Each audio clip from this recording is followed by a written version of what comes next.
This meeting is now being recorded. Hello, this is Andrea, and I welcome you to an hour of exploring the theme of communing with the natural world, communing with the heart of nature. My sense is that if you were interested in signing up and participating in this webinar, you have already been touched by the soul of nature.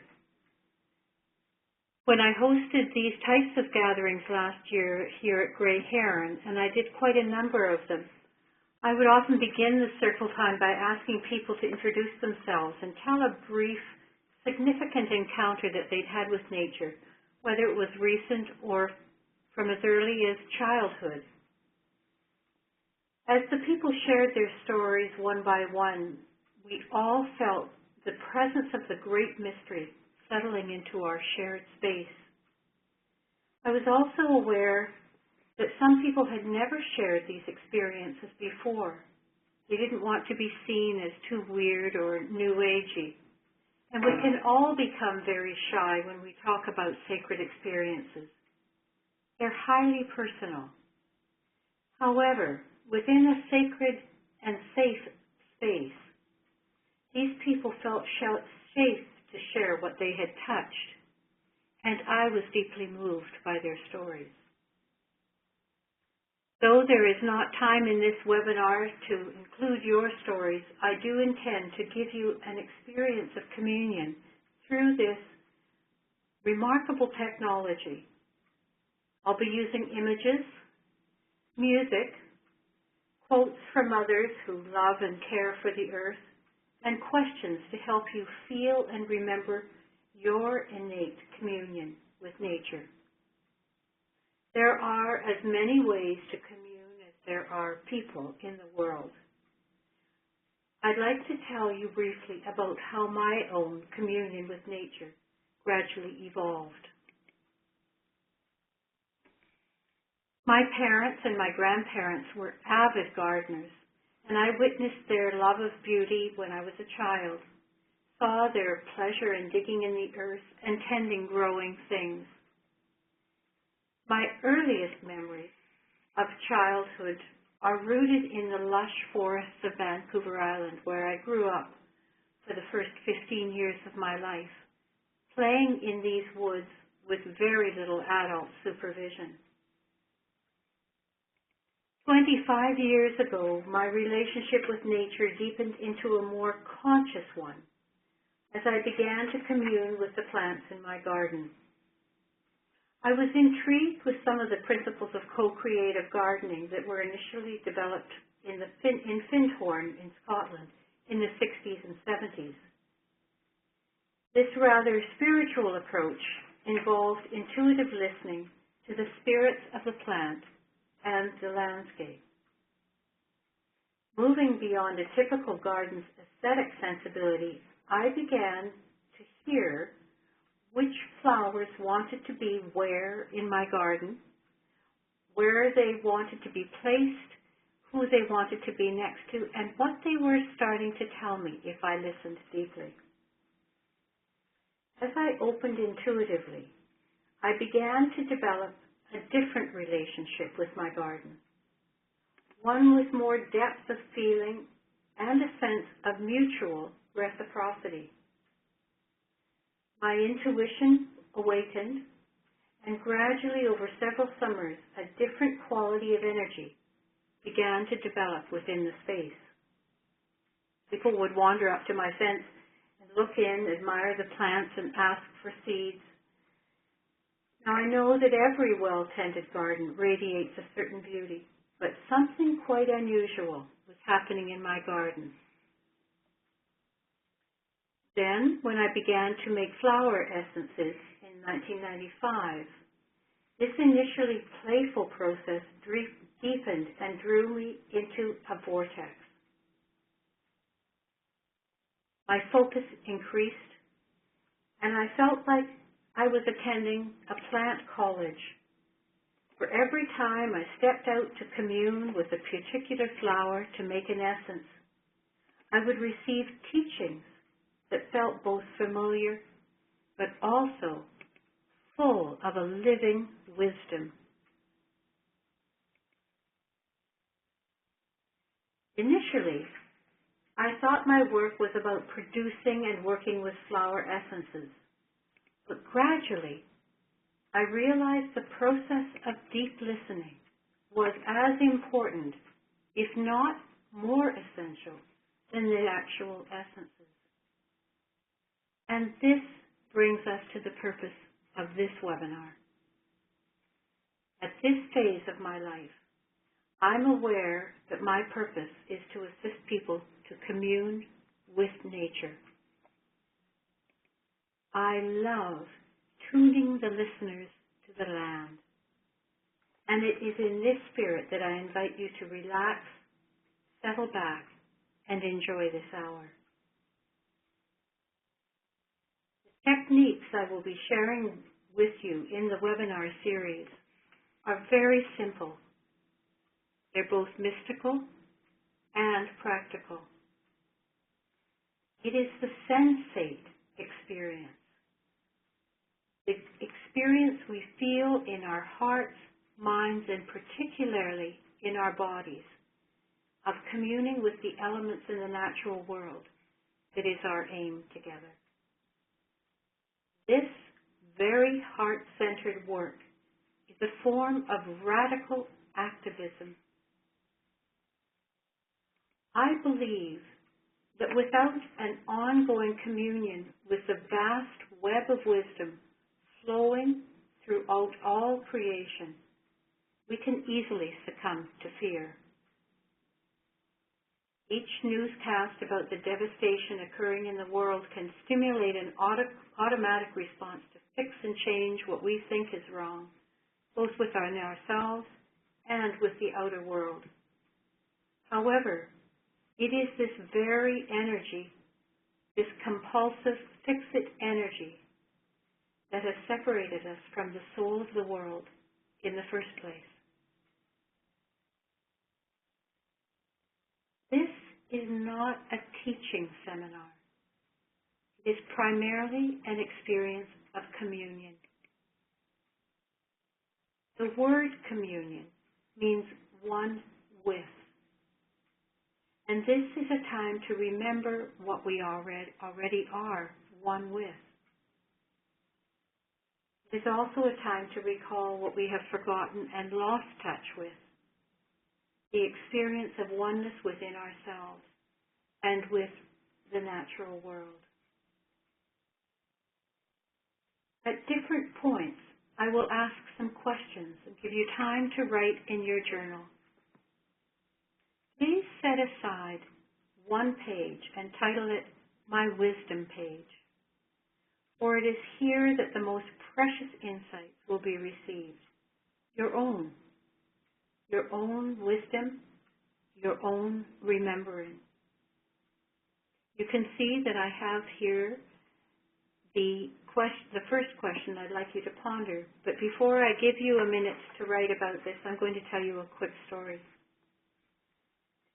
My first garden here in Maple was very sunny, and a neighbor called Tom would often stop on his way to the post office to chat with me. One day I asked him what his favorite flower was, and he surprised me when he said, "I don't really like flowers." I was stunned. How could somebody not like flowers? So I asked him, very curious, "What do you like?" He thought a moment and then said, "I love ferns and moss. I'm most comfortable in forests," he said. So I'm going to give you a minute now to ask yourself, what landscapes or elements in the natural world nourish you and give you joy? What landscapes and elements nourish you and give you joy?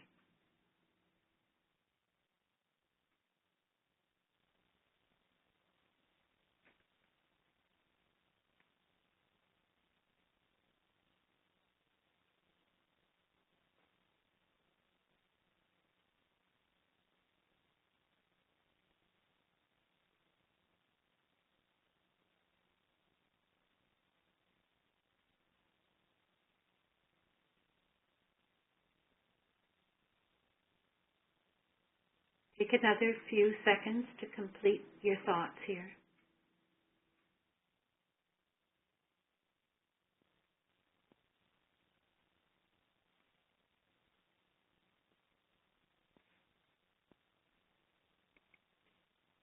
And moving on, there are 3 things I wish to impart in this hour.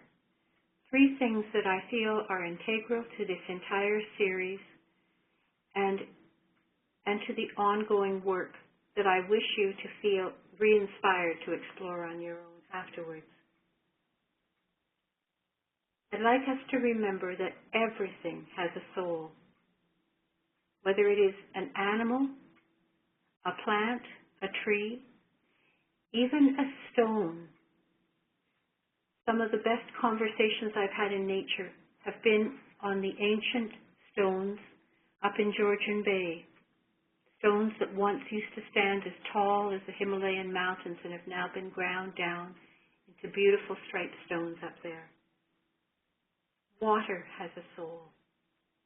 The work of Masaru Emoto has clearly revealed the inner life of a drop of water and how varied these different soul qualities are.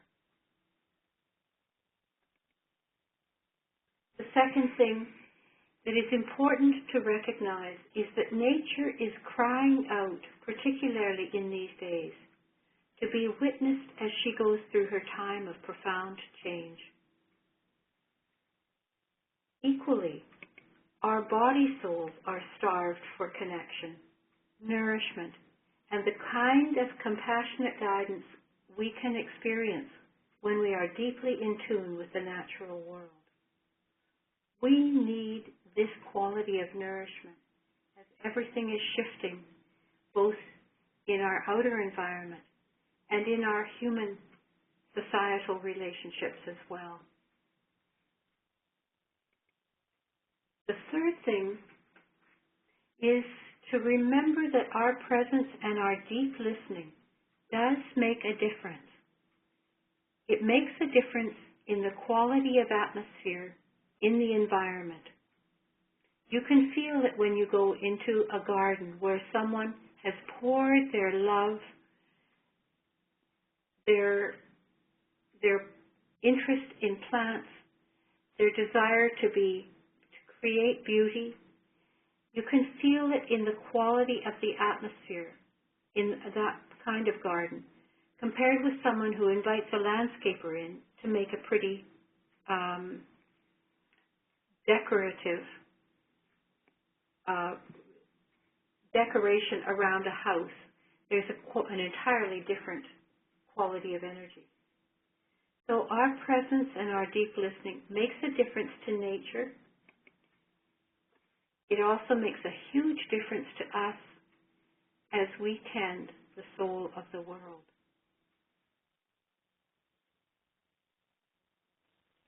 Now I'd like to move into a slideshow, and I have gathered the voices and thoughts of many wise, compassionate leaders in this field of ecology, what some people call ecopsychology. And I'm going to allow you to just relax and breathe in the images that I'm showing you. Images have a way of bringing us deeper into the poetry of our soul. And the best way to access this is just to settle into your body, focus on your breath, and allow yourself to be present and drink in each image one by one. I'm trusting that these images and words are going to help you remember your own wisdom, to call that to the fore, so that you can remember in your bones your own deep connection with the soul of the world.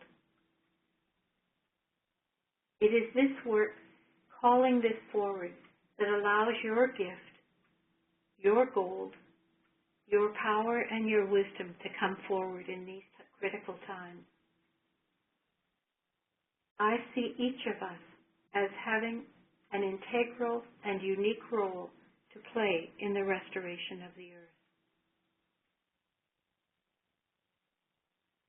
The music that I'm putting on is by Todd Norin, and unfortunately webinars are not designed to do much more than have a narrow bandwidth to convey words and conversation accurately.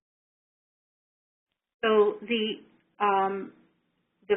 sound of the music may be a little distorted, but please just relax with me as we move through this slideshow.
At this point, I would like to lead you through a guided meditation.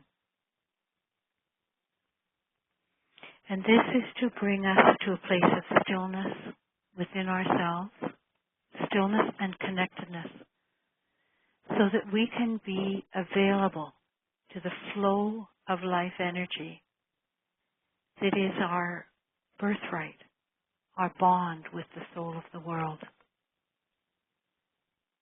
So please just settle back in your seat. Close your eyes now that you're full of these beautiful ideas and images. Let yourself be comfortable and focus on your breath.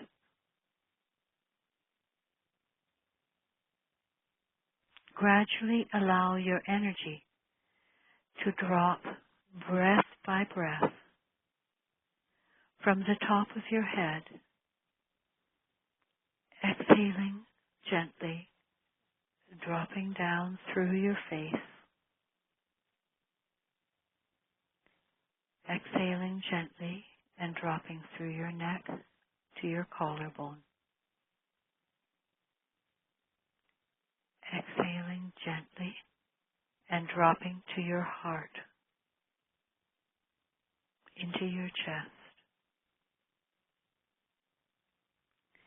Exhaling again and dropping down to your navel.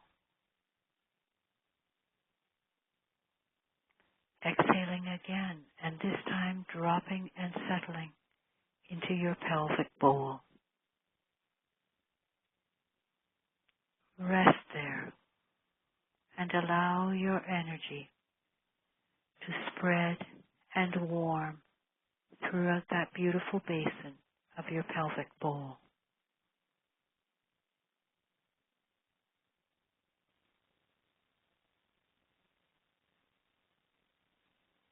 Now let your roots extend through the basin of your bowl, pelvic bowl, through your sacrum, deep into the earth.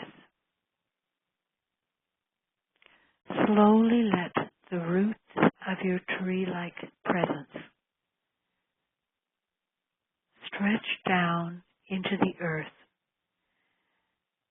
to take hold, to keep going, to find your strong sense of connectedness, rootedness, and the source of your personal nourishment in the heart of the earth herself.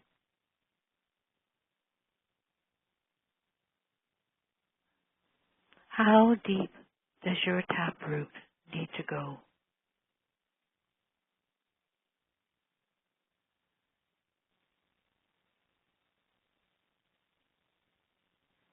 Now let yourself draw up nourishment through this deep root, the way way a tree draws water and minerals up from the earth.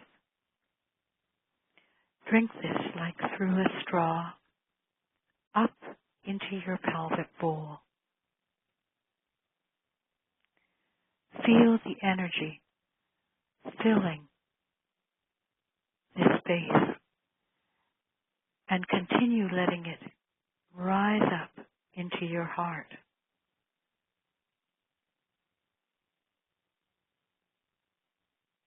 Feel the abundance of nourishment available to you. Feel the ease with which it flows up into and through your body. Rest in your heart and breathe, allowing each breath to open and soften your torso as though you have large and beautiful wings that gently can lift away from your body and back against your rib cage. Take pleasure in the fullness of your breath.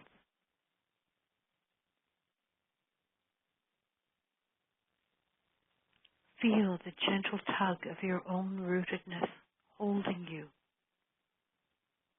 steady, safe.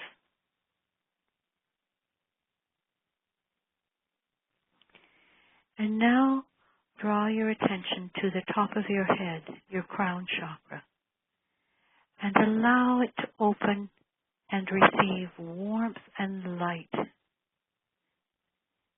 The flow of spirit energy to pour in and through you and to flow into your beautiful, grounded, rooted body.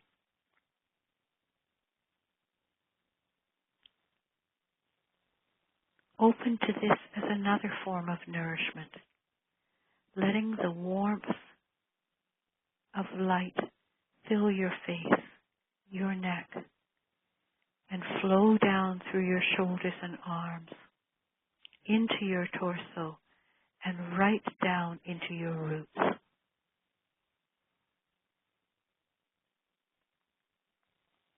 As you breathe, enjoy these twin energies of life from the depths of the earth, from the sky of spirit, ebbing and flowing through your body soul in a constant, uninterrupted stream. Powerful, fluid, graceful, slow, and steady.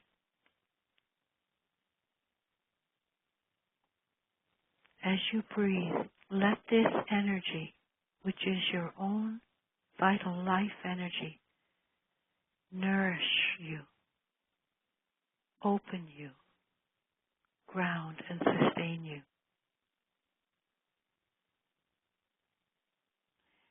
Now, when you feel this fullness, I would ask you to pick up your pen and listen. Is there a message that I need to hear at this time?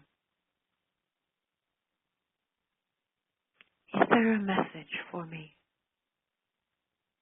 It may be something you are feeling. It may be something you see.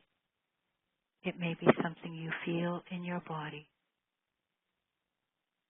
Simply ask, is there a message? And I will give you about a half a minute to write this down.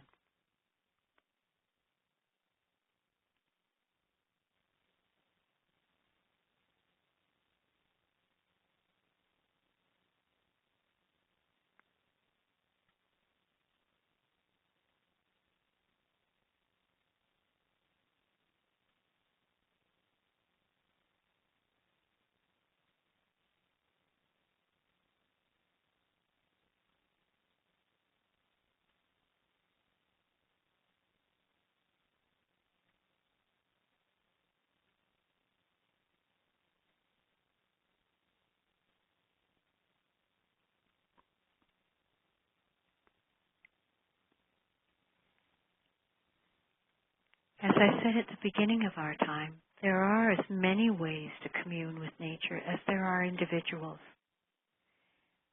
At this point, we're moving into a time of more images than words to help inspire you to recall your own ways of communing. These are some ideas that I have gathered, and again, I will put the music on.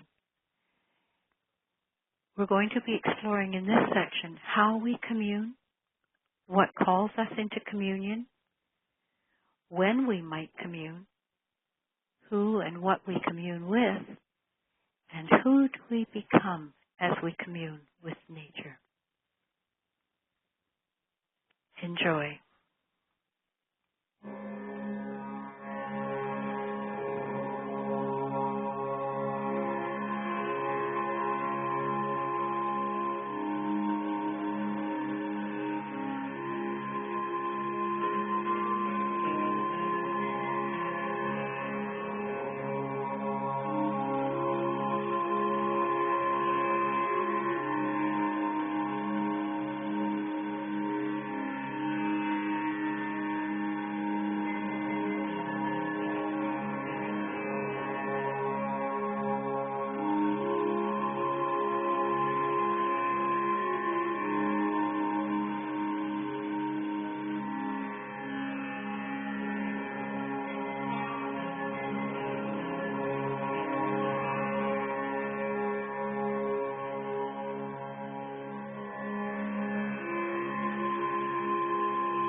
I'd now ask you to get out your journal. And one final question. All of this beauty, all of this inspiration, all of this deep breathing and being with comes to naught unless we take some action, some way to embody what we feel and move it forward. So what I'd like you to do now is to listen within your heart for the one small action that you can take that will affirm your commitment to the earth, something that you can do within the next 24 hours. Let this come from the wisdom of your heart, not from your mind or your sense of should.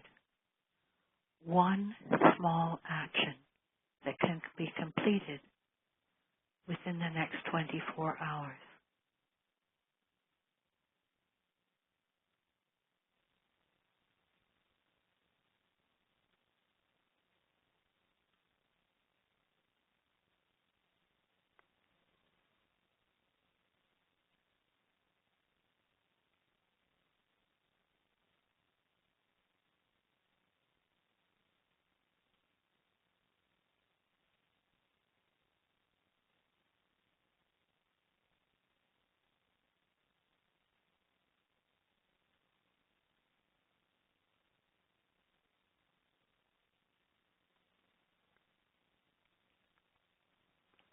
In creating this webinar series, I've had to synthesize many, many years of my personal quiet communion with the earth into something coherent for you and others.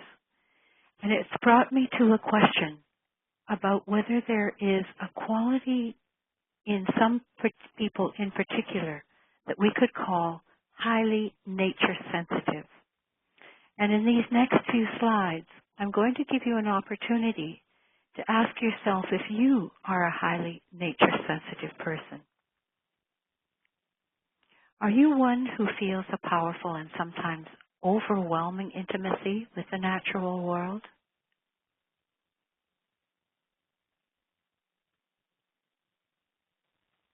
Do you notice, though even this is such a beautiful scene, she is weeping? And maybe not just for her personal problems. Are you able to feel, to see, or to hear the inner life of the natural world, but not know what to do with this innate capacity? If so, I don't think you are alone. Did you, like many people who have shared with me, commune with nature spirits when you were a child, only to fall silent when you tried to share your experiences with others?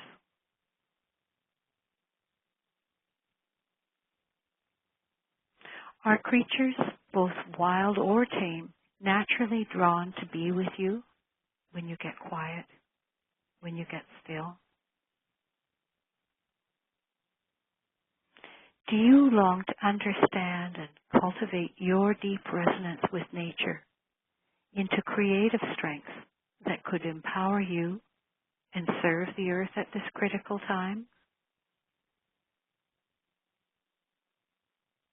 Do you have a very thin skin and low tolerance when you hear about the abuse of animals or the rape of the earth, the loss of old trees in the distance in the Amazon, but also in your own backyard?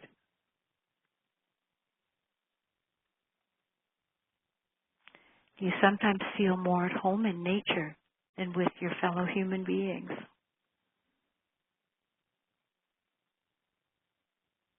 Do you sometimes feel part human and part animal? I remember feeling that as a child, that I was part horse. Are you a person who has frequent dreams of particular animals or a sense of profound resonance with certain species, for instance, bees or bears, dogs or horses, elephants, giraffes, even beavers? And do you long to know how to enter into a deeper communion with these creatures, to understand why they are calling out to you? Do you judge yourself for your depth of passion, your vulnerability, or the heartache you feel at the state of the natural world? And finally, do you yearn to make sense of your life purpose in relation to the earth at this time? If so, this webinar series may be ideal for you. And now I'd like to move into the last few minutes just to share some of the particulars about what I see this webinar being about. There are 3 dates for these times. They're always on a Thursday evening from April 7th, April 28th, and May 12th. And this is coordinated to be in sync with the spring energies, where there is such freshness, such aliveness, a sense of greeting and being greeted by nature as everything comes into bloom. I've created 2 webinar packages. One is a basic $75 package just for the 3 webinars, and you will receive the recordings of them afterwards. The second package is a gold package for $120, and this includes Gaius Invitation, which is a book of poetry that I've written with cards that serve as a divinatory tool to access the spirit of the living earth. I wrote this in 2005. Also, with the gold package, you have a half-hour intuitive reading with me to tune in on your particular connection with the natural world. I'll witness that with you. And to help you select some flower essences that may be supportive in your ongoing communion with nature in the years to come.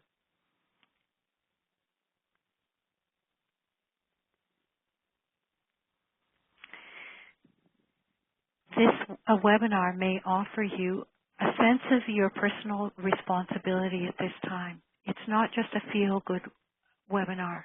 It's meant to excite something in you of a sense of direction with the depth of your feeling, to give you a sense of possibility and hope for moving forward now.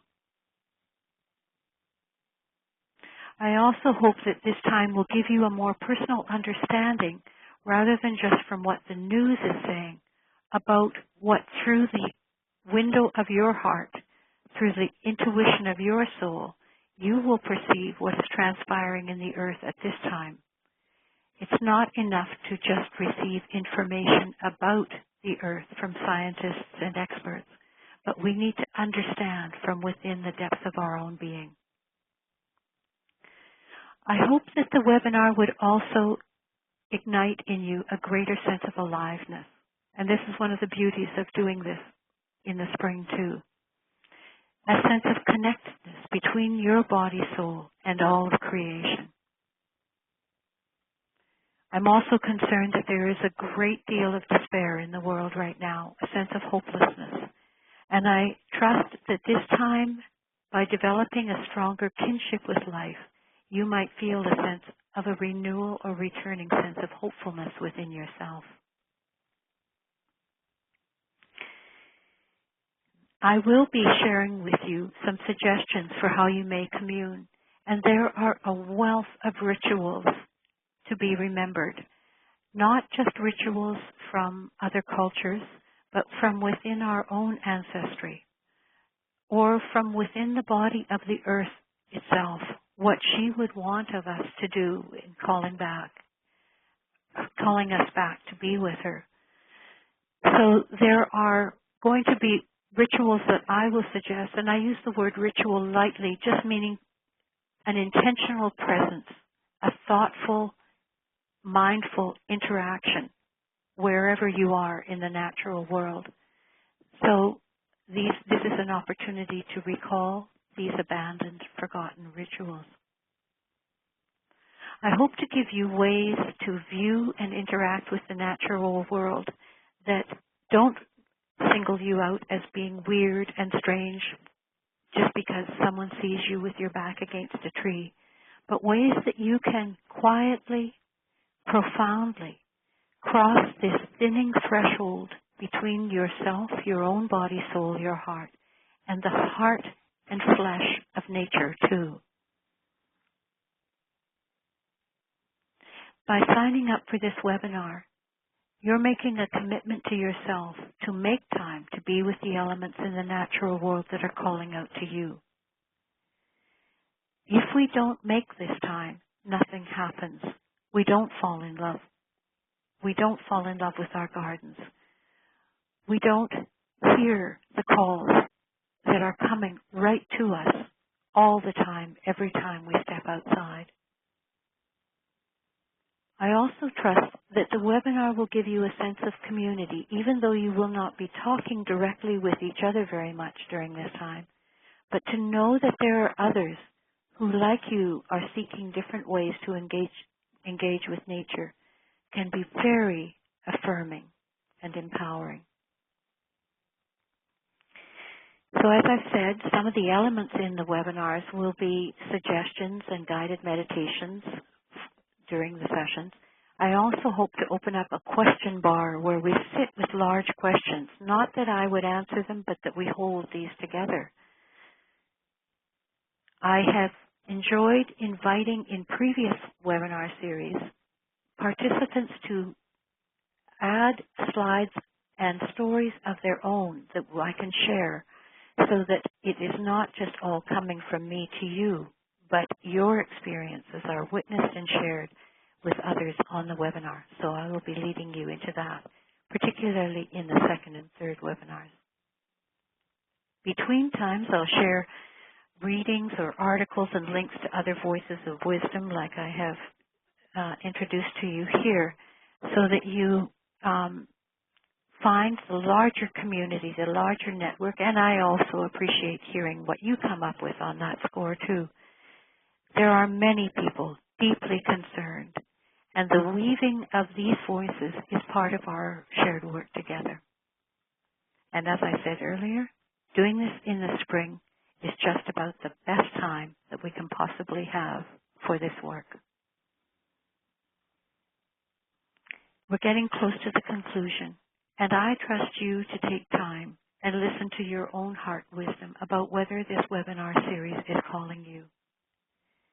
It's an honor for me to share the depth of the work that I have been called to do with those of you who equally feel called. So take time, listen, and please get back to me when you are ripe and ready. The way that you would do this is I will send you the recording of this webinar, and you can sign up through my website, www.ravenessences.com, for either the basic or the gold package. I will also be making links through the Facebook page as a separate event there, so you might be connected with me in that way. It's always important to close with gratitude. Any of our sessions, we will be taking time on the chat box to share some thoughts, to express some of our feelings. We're not able to do this evening because this is a re-recording of the original introductory webinar. One of the men that was online in the previous introductory webinar brought up a very poignant part. His concern was not to take and drop his sorrow onto the earth. And my comment to him was that she can welcome and embrace and transmute and transform anything that we give her with love and respect. We do not need to hold what we think is personal, what is shameful, what is wrong, what is dark and old within us. She is the ultimate composter of all this perceived negativity. How we do this, how we let go with deep respect, with deep gratitude, is an essential part of our work of restoration.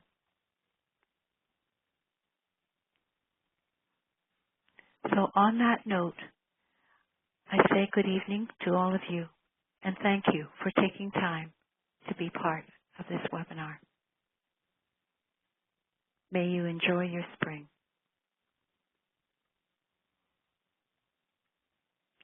And good night.